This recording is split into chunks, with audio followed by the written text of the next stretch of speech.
Samantala, binigyang diin ni DILG Secretary Ismael Sueno na maliit na bahagi lamang ng pambansang pulisya at hindi ang kabuuan ng PNP ang sangkot sa iligal na droga. Inihag ito ni Sueno matapos pangalanan ng umano'y drug lord na si Kerwin Espinosa ang mga pulis na umano'y tumatanggap ng drug money. Ayon sa kalihim, patuloy ang ginagawang paglilinis sa hanay ng pulisya mula sa mga tiwaling pulis. Sa katunayan, agad nitong ipinag-utos sa National Police Commission o NAPOLCOM at PNP Internal Service Affairs o Affairs Service o IAS na magsagawa ng agarang investigasyon sa mga pinangalan ng drug protectors ni Espinosa. Inilagay na rin ang mga ito sa floating status at nananatili ngayon sa Campo Crame. Positibo naman ang reaksyon ni Sueno sa mga isinasagawang pagdinig ng Kongreso kaugnay sa ilegal na droga dahil makatutulong ito upang malaman kung sino-sino mga pulis ang posibleng sangkot sa kalakaran ng ipinagbabawal na gamot. Nasawi ang isang lalaki matapos pagbabarili ng mga nakamotorsiklo sa Caloocan kagabi. Ang mga suspect nakuha na ng CCTV sa tapat ng bahay ng biktima. May hataw na balita si Maki Libradilla live. Yes, Maki, go ahead. Yes, Angela, kita pa sa CCTV ng kumarada sa tapat ng bahay ng biktima itong mga lalaking sakay ng motorsiklo sa barangay 152. Dito yan sa Caloocan City, mag-aalas 11 kagabi. Pagbaba ng mga sospek ay pumasok ang mga ito sa loob ng bahay. Ilang sandali pa, makikitang nagtakbuhan ng mga tiyuhin na kasama ng biktima sa loob ng bahay. Pagkatapos ng krimen ay mabilis na tumakas sa mga sospek at dito na natagpuan ang wala ng buhay na katawan ng biktima. Tikom ang bibig ng mga kaanak, subalit ayon sa opisyal ng barangay, hindi ito ang unang beses ng pagkakataon o pagtangkaan ang buhay ng biktima ng mga nakamotor ding lalaki. Nagkataon lang anya na nakatulo ng biktima noon sa likuran ng kanilang bahay kaya ito nakaligtas. Mukha ring naninigurudo na ang mga sospek dahil may mga lalaki pang sakay umano ng 3 motorsiklo ang nag-abang sa likuran ng bahay. Dagdag pa ng barangay, kilalang tulak ng droga ang biktima sa lugar. Ilang beses na umanong pinapasuko ang sospek subalit hindi ito sumuko sa tokhang. Isulan din anyang drug din ang bahay nito dahil kung sino-sinong mga hindi kilalang tao ang pumapasok dito araw at gabi. Sa ngayon ay pinag-aaralan na ng otoridad kung may kinalaman nga ba sa droga ang motibo ng pamamaslang. Yan mo ng latest. Balik sa iyo, Angela. Maraming salamat sa iyo, Maki Libradilla, live na nagulat mula sa Caloocan City. Simula sa Martes ay isa sa ilalim na sa Provisional Coverage ng Witness Protection Program o WPP ang dating driver, bodyguard at umanay bagman ni Senadora Laila De Lima na si Ronnie Dayan. Ay kay Justice Secretary Vitaliano Aguirre, pansamantalang bumalik sa Pangasinan si Dayan matapos ang kanyang pagharap sa kamera upang makasama ang kanyang pamilya. Nangako naman ito na babalik sa Martes upang opisyal na ibigay ang kanyang sinumpaang salaysay. Dilinaw naman ang kalihim na walang partisipasyon ng DOJ sa isinumiting affidavit ni Dayan sa mababang kapulungan. Ngunit susiriin pa rin nila itong mabuti upang malaman kung kwalipikado si Dayan na maging state witness at isa-ilalim sa WPP. Maliban kay Dayan, isa-ilalim na rin sa provisional coverage ng WPP ang umano'y drug lord na si Kerwin Espinosa. Kahapon ay inaayos na umano ng abogado ni Kerwin ang preparatory documentation upang mailagay sa WPP si Espinosa.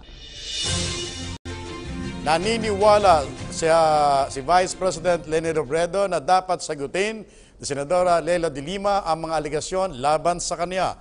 Sa kabila ito ng pahayag ni Robredo na slut-shaming ang ginawa ng mga mambabatas sa Kamara sa tila paghihimasok ng mga ito sa naging relasyon ni De Lima at Ronnie Dayan.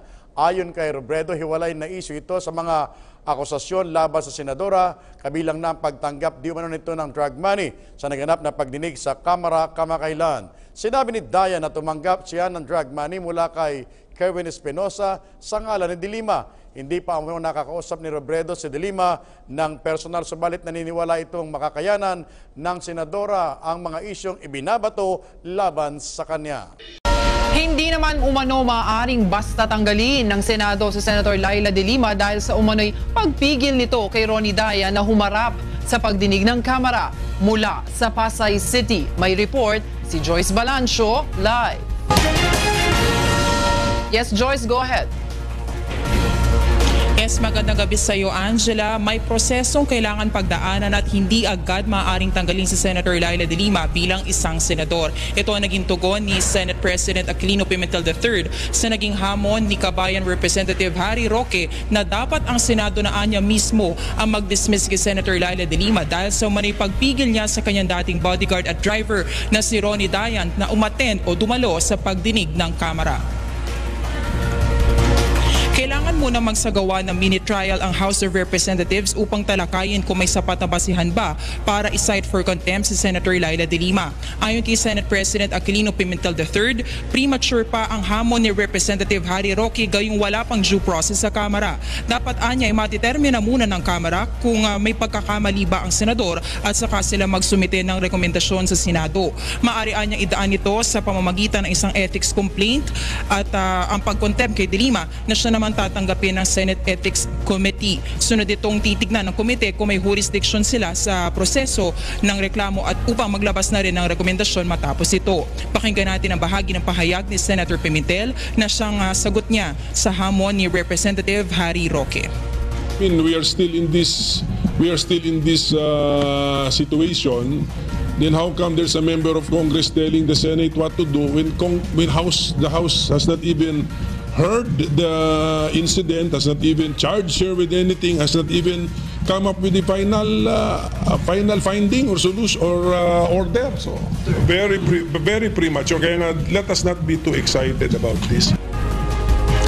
Angela, ayon kay Senate President Aquilino Pimentel III ay hindi naapektuhan ng kredibilidad ng Senado bilang institusyon. Itong kaliwat ka ng aligasyon na ipinupukol kay Senator Laila de Lima. Aniya, 24 silang senador na may kanya-kanyang mga buhay at hindi kasalanan ng Senado kung anuman ang gawain o aksyon ng isang miyembro nito. Angela? Maraming salamat sa iyo, Joyce Balancio, live na nag-ulat mula sa Senado. Balik po tayo sa mga balita. Pinarangalan ang tatlong dating presidente ng Pilipinas na sina Fidel Ramos, Manila Mayor Joseph Estrada at Pampanga Representative Gloria Macapagal Arroyo. Sa ika-15 anibersaryo po ito ng business magazine na Business News Asia kagabi. Si Ria Fernandez, may report. Dumalo ang mga business tycoon, maging ang mga may impluwensyang politiko sa bansa sa selebrasyon ng ika-15 anibersaryo ng Business Asia at ika-68 kaarawan ng founder nitong si Antonio Lopez sa isang 5-star hotel sa Mandaluyong Biyernes ng gabi. Sa okasyon, ginawaran ng mga individual na nagpamalas ng natatanging kontribusyon sa kanilang larangan. Kabilang dito ang mga dating Pangulong sina Fidel Ramos, Manila Mayor Joseph Estrada at Pampanga Representative Gloria Macapagal Arroyo na mga tumanggap ng Public Service Excellence Award. Si Lopez ang naggawad ng parangal kay Ramos habang si Ramos ang nag-abot kina Estrada at Arroyo. His public service spanned a total period of 51 years. Until now, he works tirelessly, seeking his country's and the people's betterment. Fidel V. Ramos. Congratulations, sir. Our next awardee.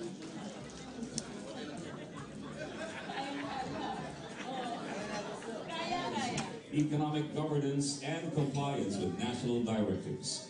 It is number 2 in health services and presence of financial institutions. Ladies and gentlemen, Mayor Joseph Estrada from the City of Manila. Despite surmounting incredible unpopularity and intrigue from her political enemies, bucking the most hostile constituency ever faced by a president, she increased tax revenue, almost wiped out the budget deficit.